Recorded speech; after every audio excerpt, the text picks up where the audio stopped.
Halos lahat ng negosyo ngayon may Facebook page. Pero ang tanong, kapag nahack yan, may negosyo ka pa ba?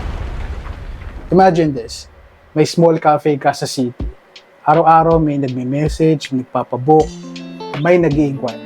Then one day, biglang nag-log out yung account mo.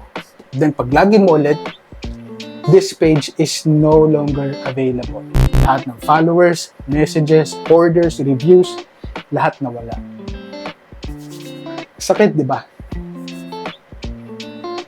Pero yun naman ang tunay na nangyayari ngayon sa maraming negosyo, sa Pinoy, abroad. And yan ang pag-uusapan natin sa video nito. Hi, my name is Densho of Creative Labs PH. We are a digital agency helping small businesses and startups, both local and abroad, to have online visibility that drives the business forward. So, balik tayo sa topic natin. Kapag nawala ang Facebook page, para ka rin nagsimula ng panibago, like back to zero. Ganun talaga yun.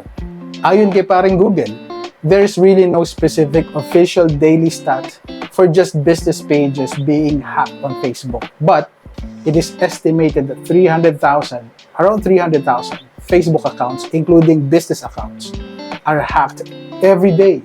Ang laki nun. Diba?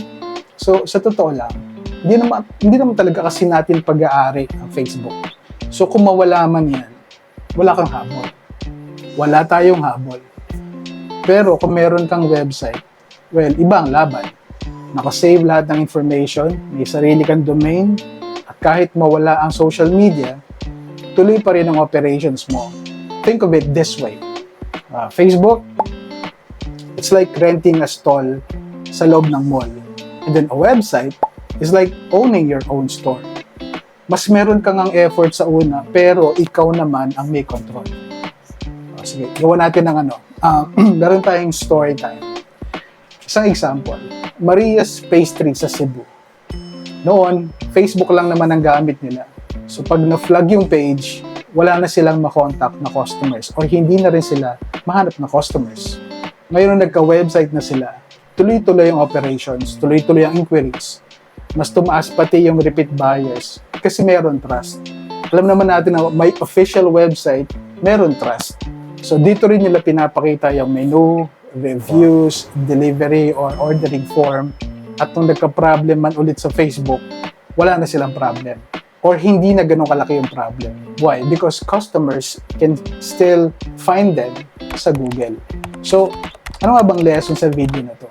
Kung gusto mo talagang tumagal ang negosyo mo online, kailangan mo ng sarili mong bahay sa internet. And that, my friend, is your website.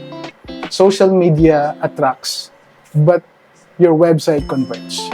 Facebook brings people in, pero ang website ang nagpo-prove na legit business ka. Legit. At kung pagod ka na umaasa lang sa Facebook, baka ito na yung sign mo. I-build mo na yung space mo online. Subscribe and get notified sa next video. Pag-uusapan naman natin kung paano naman mapapansin yung negosyo mo, lalo na online, kahit wala ka pang masyadong budget. Alright? See ya!